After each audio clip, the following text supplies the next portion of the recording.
Buenas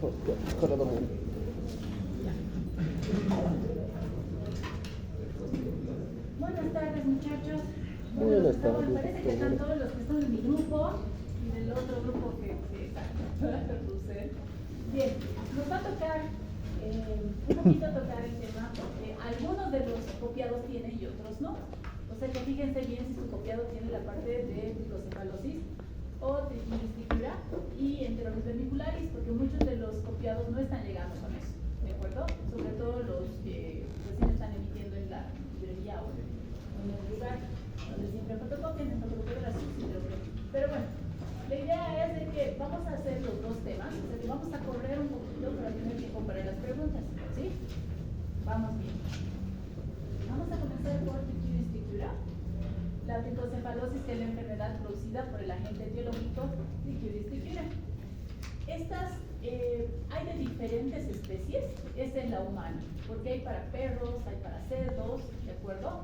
Entonces, todas ellas de alguna forma pueden llegar a infectarnos, pero no llegan a su forma adulta, ¿sí? Muy pocas veces estos parásitos van a poder infectar al humano y de esas pocas veces pueden terminar su ciclo. Bueno, triquilisticura, como ven, la forma de los huevitos va a ser totalmente diferenciada. ¿Por qué? Va a tener una forma, algunos le dicen, creo que el doctor Martínez la ha puesto en forma de salteña, ¿de acuerdo? Y a mí me parece que está bien, porque sí se parece a una salteña. O definitivamente que se parece a un limón, ¿no? Con los dos taponcitos mucosos, a los polos, para que ustedes más o menos se den cuenta. Esa es la parte de huevo, ¿no? O sea, su forma parasitaria en forma de huevo. Pero la otra, que va a ser la forma parasitaria adulta, que es como ustedes conocen el chicote. Conocen, ¿no ven? Sus papás les han de ayudar en algún momento, espero. Pero lastimosamente nosotros no utilizamos el chicote de otros países, ¿no ven?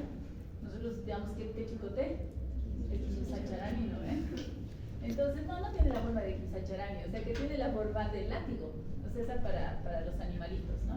Entonces vamos a revisar ahora qué forma es esta. De todas formas, dentro de lo que es la historia, esto comienza, pucha, pero son como, en realidad se han encontrado en fósiles antiguos los huevos de triquilisticura, igual entre aves vermiculares. Y realmente se ha visto que esto viene de épocas como 800 años, ahorita vamos a ver, antes de Cristo. Entonces vamos a revisar que en 1740, por el anatomista Giovanni Morgagni, que realmente es el primero que ha visto el parásito, o sea, no es que el primero que lo ha visto, sino que lo ha estudiado, ¿no? Y en 1782 el naturalista Johann August Gose lo denominó como tricocéfalo porque se parecía a un pelo, ¿sí? Un pelo que se movía. Entonces, en definitiva, le ponen el nombre de tricocéfalo. Esta es toda la taxonomía. Entonces, va a ser un filum nemátoda, o sea, es un nemátodo, ¿sí? El género va a ser Trichiuris y nuestra especie, en realidad, afinidad con el ser humano, va a ser Trichiuris trichiura. Generalmente este parásito no viene solo, o sea, en general los contaminados por Trichiuris trichiura o tienen generalmente se asocia muy bien con Ascaris lumbricoides, ¿sí? Entonces esta asociación de alguna forma hace que el paciente obviamente tenga más exfoliación por parte de los parásitos, más desnutrición y obviamente pérdida sanguínea, ¿sí? Esta es la forma, ¿ve? Forma de chicote.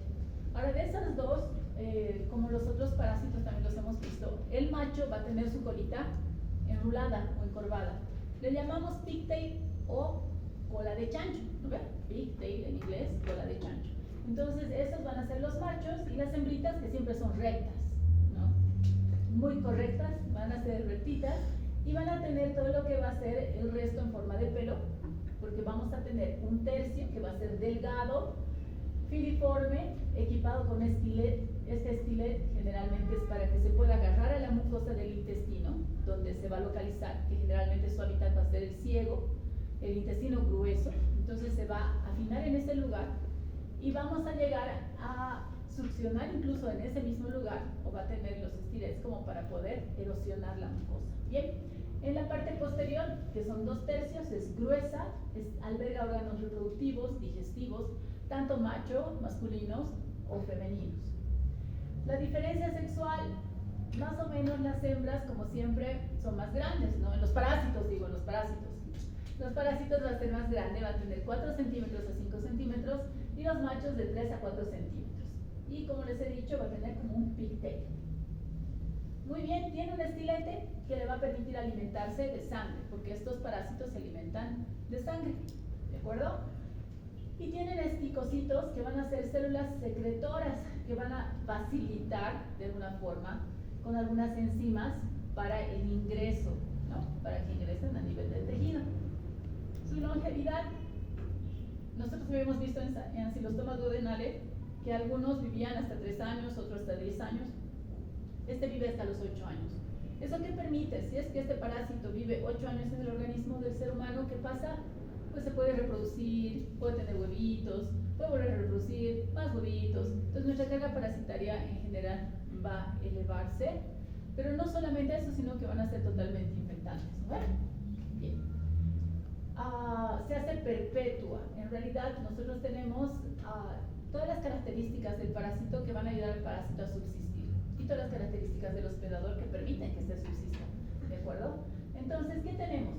En cuanto a los huevos, la forma, como dice aquí, forma de limón o salteña, tiene tapones mucosos a los polos, solo en los polos. Tiene 3 capas, una capa que va a ser la lipídica, la que va a ayudar a que resista a ácidos de desecación.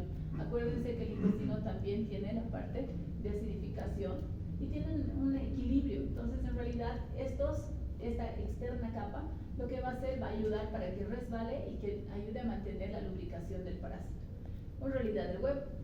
La media que va a ser quitinosa, que va a ayudar a que sea, todo lo que tenga quitina es estructura, entonces va a ayudar a que la estructura sea fuerte. Y la interna vitelina que va a nutrir a lo que va a ser el embrión dentro de lo que va a ser la larva posteriormente, para que pueda tener un desarrollo adecuado. ¿Cuánto dura? Bueno, sobreviven meses al medio ambiente y se dice que estos parásitos incluso pueden llegar a soportar bajo cero, o sea, temperaturas muy bajas. ¿Ok? ¿Cómo va a ser? Nuestro ciclo es fácil. De estos 2 parásitos, capaz son los ciclos más sencillos que tenemos, entre los cuales la invasión es con los huevos larvados, que van a ser los L3. Acuérdense, siempre larvado. Cuando pongan mecanismo de infección, pues coloquen todo lo que es alimentos, puede ser agua contaminada, con huevos larvados de tal parásito, o sea, del que les llegue, ¿no? Porque si no colocan eso, pues realmente la respuesta del mecanismo de infección está mal.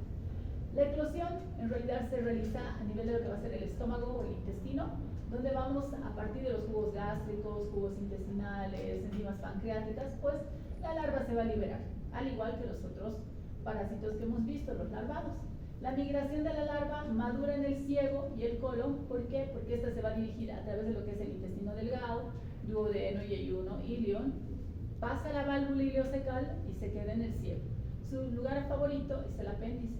Por eso muchas veces nosotros tenemos pacientes quirúrgicos por triquiuristicula y sacamos el parásito, todo obstruyendo el apéndice. Muy bien. Entonces estos huevos en realidad llegan a la tierra, se desarrollan hasta ser L3, acuérdense, y posteriormente llegan a ser los infectantes. Cuando pasa el ciego, pasa a través de lo que va a ser el intestino grueso y eliminamos los huevitos, que son los huevitos embrionados, que necesitan prácticamente su desarrollo. Bien, estas son las endoscopías que he podido recabar, donde quería que vean cómo en esta parte, fíjense en este lugar, ven que hay una parte que está fija en la mucosa y el resto está libre, ¿sí? Entonces, es prácticamente la característica de este parásito, por lo menos para los endoscopistas, lo que nos importa es cómo están, ¿no? Hoy día estaba hablando con mis alumnos y les decía que ancilostómidos en general se van como penetrar en la mucosa y se ve como una capita que los cubre, o sea, porque se meten a la mucosa muy finamente. En cambio, estos tienen una porción que se mete y la otra que está libre, ¿sí? O sea, que lo ves así. Tiene una acción patógena que va a ser traumática, donde va a utilizar, lo que hemos dicho, el estilete, ¿cierto? Vamos a tener también que va a tener una fijación del parásito, va a ocasionar espasmos, diarrea, tenesmo, todo de acuerdo a qué? A la carga parasitaria, ¿de acuerdo? Igual va a tener toxinas en las cuales va a emitir su propio organismo. Y dentro de estas toxinas hay unas enzimas y antígenos que van a producir una disfunción intestinal. Por eso, la lasitud que producen dentro de lo que van a ser los ligamentos del recto de este parásito son muy importantes. Esas enzimas que tienen, esas contracciones dolorosas que van a producir, prácticamente esa fibrosis que va a ocasionar en alguna parte de los tejidos, va a ocasionar que una parte se fije y la otra parte se laxe, y que va a ocasionar los prolapsos rectales. Una de las patologías más severas que ocurre y poco comunes son los prolapsos rectales. Generalmente ocurre más en niños, es verdad, pero yo he visto muchos adultos mayores que pues tenían prolapso rectal. Íbamos a revisar al paciente y lo que veíamos era en la mucosa los tricocéfalos, ¿no? Estaban ahí todos moviéndose. Entonces, aparte de esto, aparte de ocasionar ese tipo de problemas como la lasitud de algunos de los ligamentos a nivel del recto, por esa toxicidad, va a ocasionar también la pérdida crónica de sangre, su exfoliación, ¿no? Porque ellos se van a alimentar de eso, y va a ocasionar igual una anemia ferropénica. Como es la anemia ferropénica, microcítica, hipocrómica. Bueno, ya que conocen al parásito, vamos a ver cuánto de esto nos puede a nosotros favorecer o perjudicar dentro de lo que va a ser la carga parasitaria. Entre esto va a ser una intensidad leve, con una carga parasitaria menos a 1000 parásitos, pues en un recuento de huevos, no les digo con un CATO-CATS. Entonces lo que vamos a tener que la signo-sintomatología va a ser casi asintomática o con leves dolores abdominales, tipo cólico, y aumento de distensión abdominal, ¿no? El moderado es como si tuviera una indigestión y ya, o sea, no le prestas mucha atención. El moderado, que va a ser de 1000 a 10.000 huevos encontrados por gramo de heces, que ahí sí vamos a tener cólicos severos, bastante distensión, diarrea intermitente, si hay diarrea, ahí no, náuseas y anemia leve en niños por este tipo de carga parasitaria. Acuérdense que los parásitos no es que crecen de acuerdo al niño o al adulto, o sea, no va a ser un parásito chiquitito si es niño, ¿no ven? El parásito es del mismo tamaño, entonces obviamente la succión de sangre va a ser mayor, ¿sí? Severo, que va a ser mayor a 10.000, y en este caso sí vamos a tener diarrea constante, vamos a tener presencia de moco y sangre, porque al haber tanta carga parasitaria y al tener tantos lugares que con el estilet van a ir traumatizando, pues vamos a tener la salida de moco y obviamente la sangre que va detrás del moco, ¿cierto? Entonces vamos a tener este tipo de problema. Más que todo, nosotros tenemos una triada en la cual vemos el prolapso rectal. Entonces, en esta triada vamos a tener deposiciones líquidas, vamos a tener dolor abdominal y vamos a tener el prolapso rectal. Ok, en los niños, a partir de una alta carga parasitaria, lo que más va a preocuparnos es que tenga una dificultad en el desarrollo. ¿Por qué? Porque si este paciente es anémico, ¿qué es lo que va a pasar con la oxigenación? Va a caer, va a disminuir. Y si tenemos poca oxigenación a los órganos, el desarrollo no va a ser el adecuado, ¿cierto? Y si no va a ser el adecuado, este paciente va a tener un desarrollo menor al resto de niños que no están parasitados, ¿de acuerdo? Tanto en la parte de tamaño, peso, talla, como también en el tema cognitivo. Acuérdense que mientras mejor oxigenados estamos, mejor pensamos, ¿cierto? La población vulnerable, generalmente los niños chiquititos, ¿no ven? Los niños pequeños que van a ser los que más dificultades van a tener. Si tienen alta carga parasitaria, peor aún. El mecanismo patógeno va a ser la infiltración del parásito, que esto nos va a dar el aumento de eosinófilos y neutrófilos. Acuérdense de eso. La anemia hipocrómica y microcítica, que va a ser por pérdida de sangre de aproximadamente 0.005 ml día por cada parásito. O sea, si son más de 10.000, como hemos visto, imagínense, chimpluma, ¿no? Más o menos 5 ml día, que para un niño pequeño es bastante. Es como irle sacando 5 ml, 5 ml, 5 ml de sangre por jeringa todos los días. ¿Ven? Hemorragias petequiales, porque aparte de esto definitivamente dejan sus lesiones a partir del estileto. Entonces cortan, dejan la lesión. Eso es lo patognomónico, que cuando uno hace colonoscopía lo que vemos es a nivel de lo que es el colon derecho, vamos a ver varias petequias, como pequeños moretitos en el intestino. Infecciones como lesiones mecánicas, como la inflamación local, edema, hemorragias, Por lo mismo, cuando nosotros tenemos daño del intestino a partir de lo que va a ser la mucosa, el intestino reacciona. ¿Y qué hace? Se paraliza. O sea, no existe el peristaltismo adecuado, ¿de acuerdo? Hay un momento en el cual nosotros no tenemos mucha inflamación. Entonces, ¿qué trata de hacer? El organismo trata de defenderse y trata de evacuar lo que está inflamando cuando tenemos una leve inflamación. Cuando esta inflamación persiste y no hemos podido sacarla con el peristaltismo que tenía, por eso se da la diarrea, se paraliza. Por eso es intermitente las diarreas que ocasiona este parásito, porque hay momentos donde empieza el peristaltismo o se paraliza, dependiendo cuánta inflamación tengas a nivel de lo que va a ser la mucosa. Entonces vamos a tener inflamación local, edema, hemorragia, colitis disentéricas, vamos a tener la diarrea crónica y entre ellas prolapso rectal, apendicitis, como les dije, parásito que se mete en el lugar y causa también problemas. No es que ahí se queda, sino que empieza a hacer sus erosiones con su estilete. Y dolor abdominal. Las infecciones severas, dolor cólico, diarreas sanguinolentas, el pujo y tenesmo, que son totalmente patognomónicos en una infección severa, porque el paciente no deja de tener la sensación de querer entrar al baño, seguir defecando. Entonces se queda en el baño, sigue pujando, se para y otra vez tiene ganas, otra vez va a pujar. Entonces definitivamente eso más las enzimas tóxicas que emite este parásito hace que pueda tener el paciente prolapso rectal, ¿de acuerdo? Entonces tenemos pujotenesmo, desnutrición severa, retraso de crecimiento en niños y el signo clave en los niños son los dedos en palillo de tambor. Nosotros tenemos estos mismos dedos en los adultos, pero son generalmente patognomónicos de una enfermedad cardiovascular, ¿no? O sea, ¿qué significa? O cardiopulmonar, mejor dicho. ¿Por qué? Porque hay pacientes que tienen cor pulmonar crónico, o sea, significa corazón, pulmón de alguna forma patológicos, donde a la falta de oxigenación tenemos los dedos en palillo de tambor. Pero no son pues patognomónicos de un niño. Cuando ustedes vean a un niño que tenga los deditos delgaditos y aquí en la punta una bolita, como tamborcito, como los palillitos de tambor, pues en realidad son patognomónicos de parasitosis. Y la parasitosis patognomónica para esta va a ser el triquiuris. Los métodos diagnósticos. Vamos a tener, cuando nosotros hacemos colonoscopía, la directa toma de biopsia, en la cual podemos hasta recopilar definitivamente el parásito, ¿no? Y lo podemos ver en su magnitud más directa. La observación del prolapso rectal durante el examen físico, tiene prolapso y ves ya los puntitos que deja, las lesiones que tiene y también al parásito en el lugar.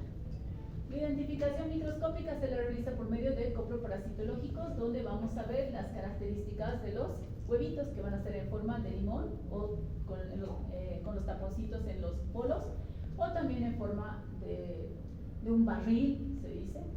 Y la técnica para verificar cuánta carga parasitaria, como hemos visto, sugerible, es hacer catocans, para ver cuál y cuantitativamente de qué se trata, cuánta carga parasitaria, cómo tenemos que tratar al paciente, porque de acuerdo a esto también vamos a hacer el tratamiento de cuánto tiempo y cuánto le vamos a dar.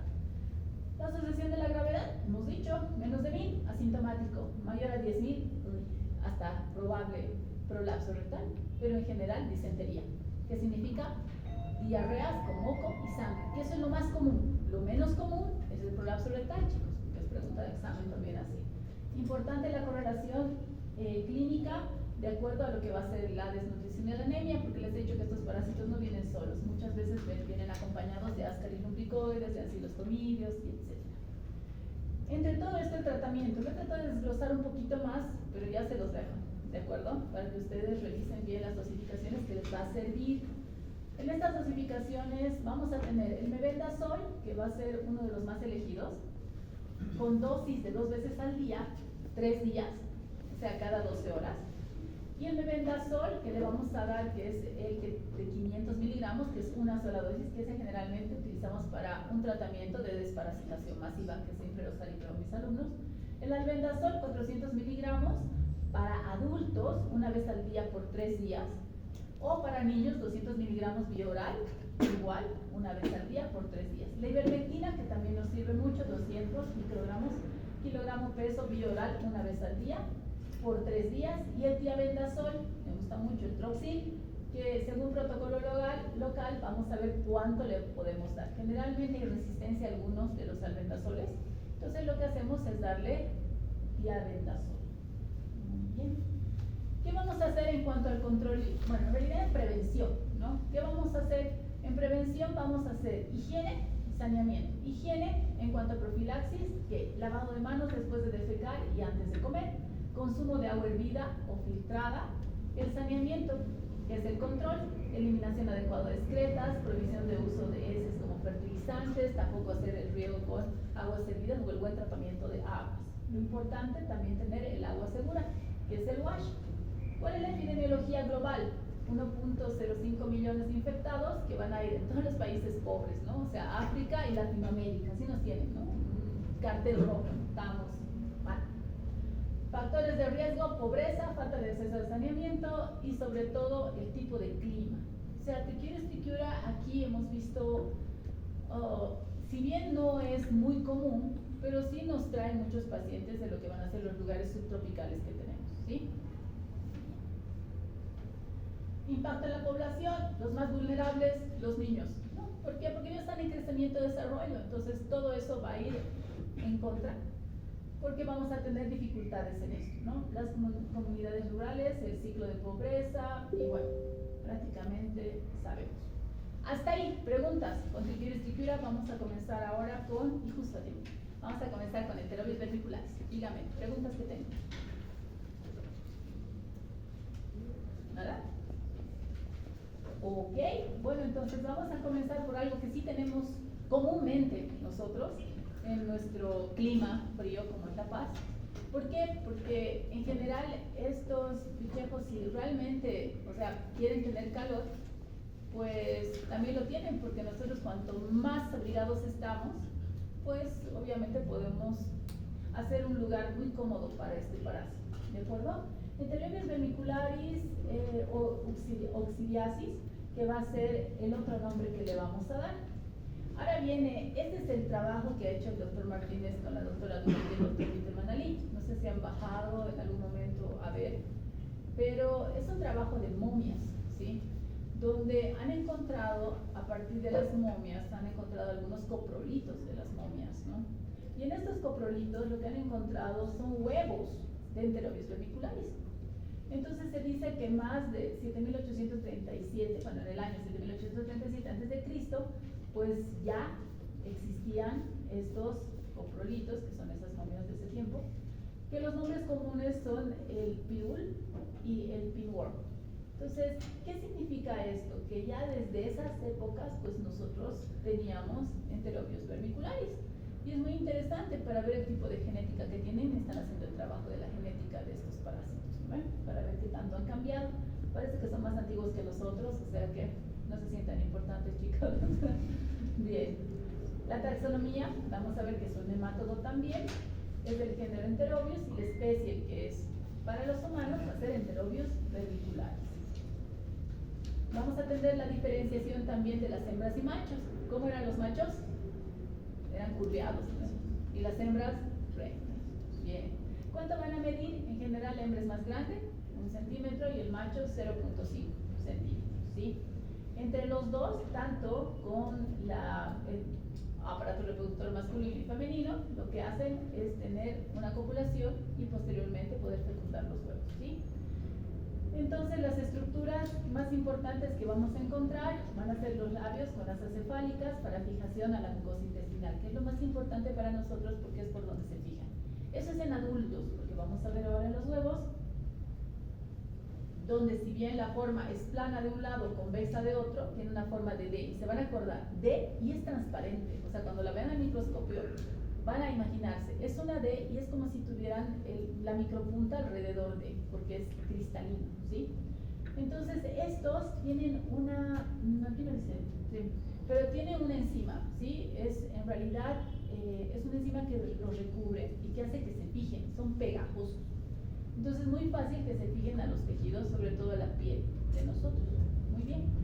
Las características contienen una larva enroscada en su interior, o sea, tienen que ir de huevos fecundados, embrionados, a larvados, ¿ok? Son translúcidos, visiblemente directos desde el microscopio. Así, tal cual está en esta imagen, van a encontrarlos en el microscopio. Los acercan más y lo van a encontrar así. Muy bien, la infección. Es muy sencillo infectarse, chicos. La infección inicial, en general, son los huevos larvados L3 filariformes. ¿Cuáles van a ser su sitio de entrada? Vía oral o inhalatoria. Son tan pequeñitos que cuando nosotros sacudimos las sábanas o de repente sacudimos alguna ropa interior, tiene entre los ventriculares, lo que vamos a hacer es inhalarlos. O cuando sacudimos en los lugares, etcétera, ¿no? ¿Cuánto tiempo más o menos duran en el medio ambiente estos huevos? Van a durar como aproximadamente unos 15 días, 2 semanas. Entonces, se dice que el tratamiento tiene que ser la primera dosis o la dosis que le vas a dar al inicio y después de 15 días nuevamente, porque puede estar también en el medio ambiente, ¿sí? Bien. ¿Existe la autoinfección externa? Sí. ¿Por qué? Porque en general, si se tocan el ano y le dan la mano a alguien, se come el huevito y listo, ¿no? Ahí tenemos la infección o autoinfección externa. Vamos a ver que esto sucede más en los niños, ¿no?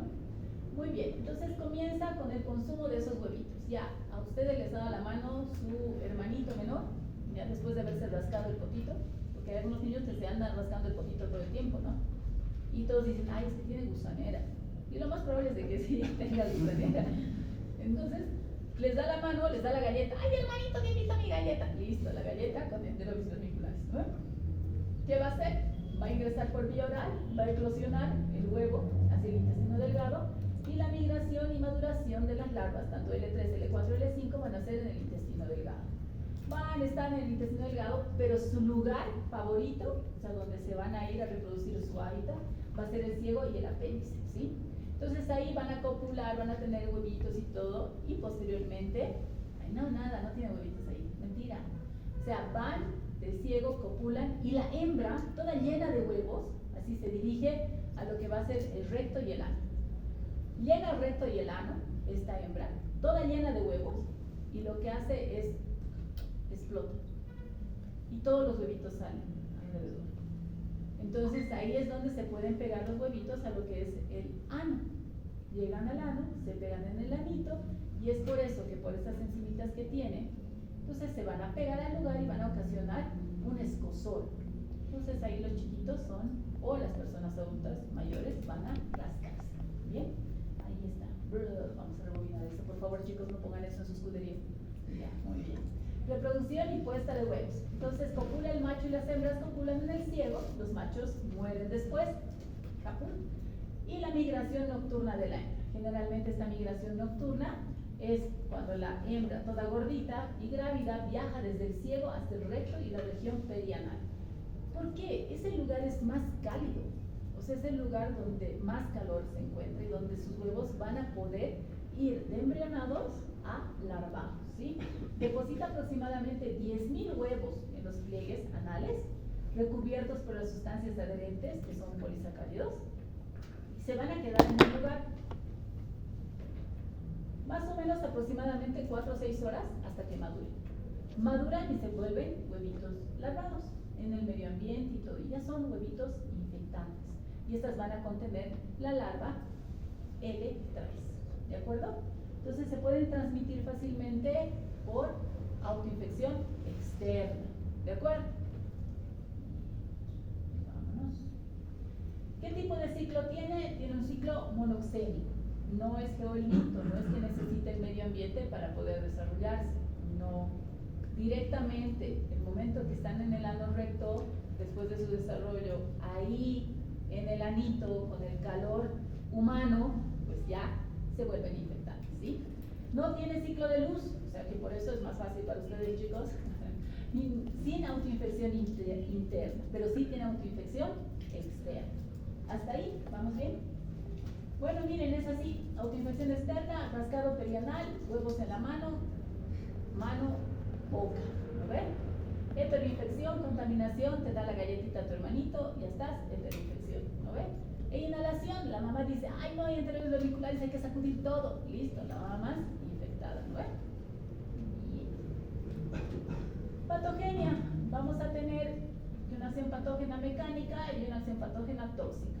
La mecánica por irritación y prácticamente porque las hembras migran hacia la región perianal, pero en la mecánica también vemos que existe lo que es la obstrucción del apéndice secal también, porque acuérdense que estas se encuentran, sobre todo los adultos, se encuentran a nivel de lo que va a ser ciego y el apéndice. La tóxica van a ser por sustancias secretadas por el parásito que inducen al prurito. O sea, ellos mismos, con todo lo que tienen alrededor y la toxicidad de su cuerpo, pues van a ocasionar este prurito anal. Ahora, ¿por qué existe no solamente prurito anal y en algunos pacientes va a existir también prurito nasal? Esa era pregunta de alguno de mis alumnos del anterior ronda. No está ninguno, por lo que veo. ¿Cómo es? ¿Por qué?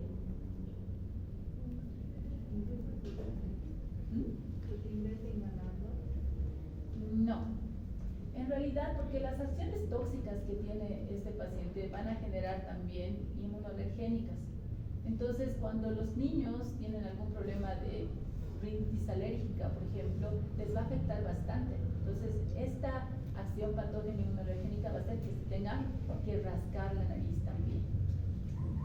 ¿Okay? Síntomas principales: prurito anal nocturno intenso por la migración de la hembra. ¿De acuerdo? En los niños, estos niños generalmente son niños inquietos, irritables. ¿Por qué? Porque si se sientan y tienen escozor, pues no, a veces dices, a ver, sentate, parece como tuvieras un gusano, ¿no ve? Sí, realmente, probablemente tengo un gusano, entonces no subestime.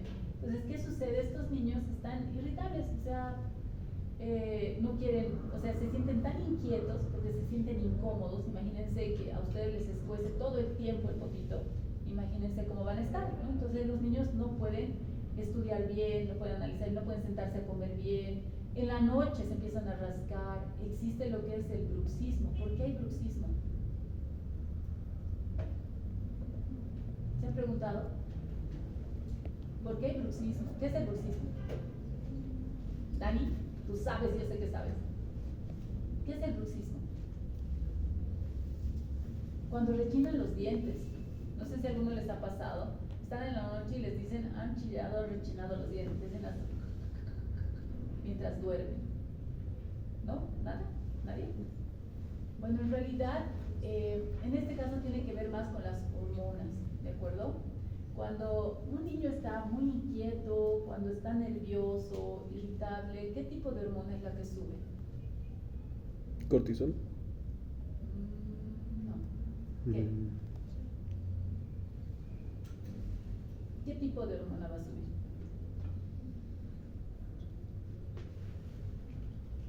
¿Vamos?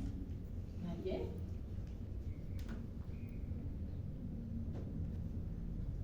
¿Qué tipo de hormona cuando uno está estresado sube? La adrenalina, ¿no? ¿Qué? La serotonina. No, serotonina no. ¿Cuál es más?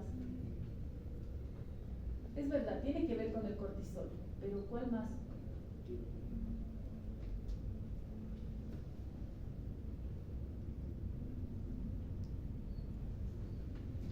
Esta hormona lo que va a ocasionar es que la musculatura se contraiga. Cuando uno está estresado, uno se contrae, ¿se han dado cuenta? Se estresa y le empieza a doler la musculatura. Entonces esta hormona hace que se contraigan los músculos y que durante la noche escuchemos el rechinido, ¿de acuerdo? Entonces, ¿vamos a tener bruxismo en estos pacientes? Sí, vamos a tener. Las ojeras marcadas por falta de descanso, ¿por qué van a ser? Al final les voy a decir que no. ¿Por qué va a ser?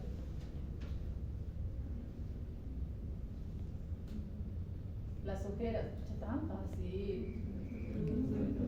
No, porque no duermen, ¿no ven? No están durmiendo los niños. Ya pues, no sé qué pasa con ustedes en las teóricas, chicos. Bueno, y las complicaciones y signos asociados. En la autoinfección externa vamos a tener el rascado y sobre todo se recomienda que estos niños tengan las uñas bien cortaditas, ¿no? ¿Por qué? Porque ¿dónde te infectas o te reinfectas? Cuando tienes onicofagia. Que yo los veo a muchos de ustedes cuando están mordiéndose las uñas, ¿no? Infecciones genitales en niñas, sí, porque estas pueden también tener migraciones externas, que significa pueden ir a la vulva, pueden ir a la vagina, entonces producir infecciones a nivel de lo que va a ser la vulvovaginitis, o también van a tener alteraciones gastrointestinales como inapetencia, pérdida de peso. Estos niños, como están inquietos y no quieren nada, están con insomnio, no han dormido bien, pues en realidad ni siquiera están apetecidos. Ok, ¿qué tipo de diagnóstico vamos a hacer en estos pacientes? Vamos a utilizar el test de Graham. ¿Cómo es el desarrollo del test de Graham? Es mediante tela adhesiva, ¿sí? O sea, si ustedes les preguntan, por ejemplo, ¿cuál es el principio de la técnica del test de Graham? Tienen que colocar el scotch, ¿no ve? La tela adhesiva con la cual vamos a captar a los huevos a nivel de región perianal. Entonces, la efectividad generalmente es de 50% con una sola muestra y aumentamos la sensibilidad a un 90% cuando tenemos 3 muestras, como se da, por ejemplo, en las muestras de copro parasitológico seriado, en este caso test de Graham seriado, ¿no? Las recomendaciones en realidad son no lavar la zona anal ni defecar antes del test. Generalmente se toma la muestra, Russell, ¿está bien? Ok, generalmente estas muestras se van a tomar en lo que es en la región perianal y ya me has hecho olvidar.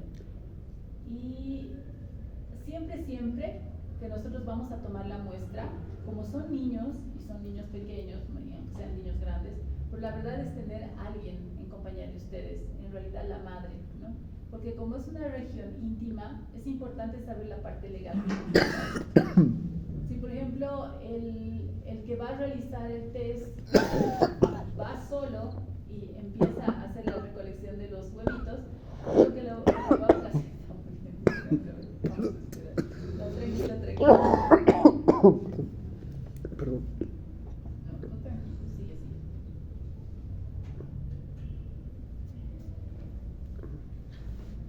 ¿Estás mejor? Sí, doctor.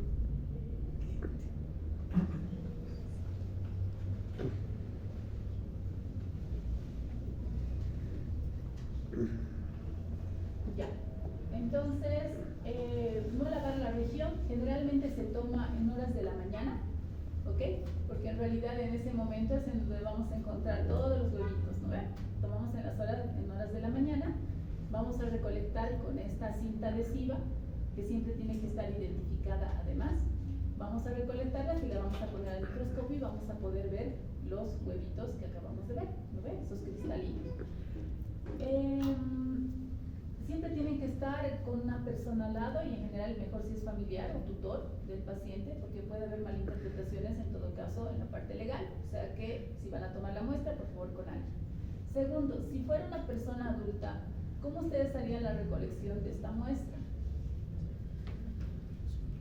Creo que sí era bastante adulto. Se le pedía que él mismo haga la muestra, pegándose scotch en la mano y haciéndose la plantación. Ya, pero hay una dificultad, ¿no ven? La dificultad es de que tienen vellos, ¿no ven? O sea que es complicado, ¿sí? Entonces lo que se recomienda es o tomar la muestra de los comités, o sea de la ropa interior de la persona, porque ahí también se tiene que quedar, ¿no ven? O con el hisopo para poder tomar de la región perianal de la persona. Eso para no tener problemas con el scotch, no va a ser de pilas en el y listo. Bien, muy bien, entonces podemos hacer eso. Buscamos los huevitos en forma de D que van a ser asimétricos. Muy bien, ¿cuál va a ser el tratamiento? Vamos a utilizar el pomato de pirinio, que no lo han escuchado, yo lo sé, y el pomato de pirantel. Generalmente nosotros utilizamos el pomato de pirantel incluso para embarazadas, ¿no? Entonces no está muy, no lo tenemos muy seguido aquí en La Paz, ni tampoco en Bolivia, pero sí se utiliza. Ahora el mebendazol, que generalmente es el que utilizamos tanto para hacer desparasitaciones masivas y de amplio espectro, porque han visto que el mebendazol les cubre una alta gama de parásitos. Y lo que hacemos es darles de acuerdo a las dosificaciones. Vamos al pomato de pirantel, que es el que más conocemos, de 11 miligramos kilogramo, dosis única, y en niños mayores de 2 años. El mebendazol, que les vamos a dar 100 miligramos, dosis única, repetida a las 2 semanas. Acuérdense que el mebendazol en Clituris lo dábamos hasta en 500, en dosis única, ¿verdad? Entonces aquí bajamos un poco la dosis, pero sí tenemos que repetir la dosis 2 semanas después. Y la efectividad es 95%. ¿Por qué damos 2 semanas después nueva dosis? Porque sobreviven 2 semanas los huevos. Exacto, porque en el medio ambiente 2 semanas sobreviven los huevos, entonces para para tener la seguridad de que no te has vuelto a contaminar, pues te vamos a dar en ese momento. Las medidas complementarias es tratar a toda la familia para evitar infecciones y repetir el test de Graham 2 a 4 semanas para verificar la eficacia. ¿De acuerdo? Estoy en teórica. ¿Aló? Perdón, chicos. No te preocupes porque la chica del Gabo tiene. Nos va a dar. ¿Ya? Listo. Chau. Perdón, chicos. Ya. La epidemiología, la distribución es cosmopolita, significa en varias regiones. Más prevalente en zonas templadas, también puede ser frías. Ya les dije por qué. Porque en realidad nosotros nos abrigamos más y probablemente tengamos ahí bien abrigaditos. Los grupos de riesgo, niños de 5 a 10 años, con los hábitos de higiene malísimos, como el hecho de que se rasquen el fotito, como el hecho de que compartan muchas cosas. Hay algo muy importante, hay algunos de esos niños que ni siquiera es porque dependa de ellos, pero los lugares donde más enterovirus vermicularis se ha visto son en los hogares, ¿no? Acuérdense que en los hogares, y eso lo he visto yo, o sea, en algún momento que iba a atender a algún niño del hogar, lo que he visto es de que su ropita, por ejemplo, primero que no la planchan, ¿no? O sea, la dejan ahí. Y segundo, que la tienen toda para todos. O sea, que ponen, por ejemplo, para los niños de 5 años, para los niños de 5 a 7, de 7 a 10, así. Tienen todo localizado y toda su ropita está para todos. O sea, que el chiquito que viene, agarra su ropita, cualquiera afuera y se pone, ¿no? Entonces, en realidad, comparten la ropa interior, comparten mucho de los comités, o sea, entre ellos, obviamente las sábanas y todo eso. Entonces, prácticamente los lugares de hacinamiento, los hogares, los asilos de ancianos, todos estos sí tienen una gama intensa de lo que va a ser el enterovirus vermicularis, porque es una de las características que tiene. Entonces, la transmisión va a ser fecal, oral, va a ser inhalatoria, principalmente en hogares, escuelas o guarderías. Otro lugar donde se contamina fácilmente es en las guarderías, ¿no? Hay tanto niño y cualquier niño que agarre y tenga enterovirus va a contagiar al resto. O sea, que generalmente cuando se encuentra uno hay que tratar a todos. Por eso se dice que si un niño en una familia está enfermo, toda la familia se tiene que desparasitar.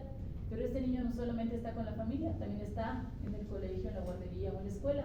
Entonces deberíamos hacer lo mismo en la escuela. ¿De acuerdo? Muy bien, aquí vemos hacinamiento, instituciones, los hábitos higiénicos deficientes.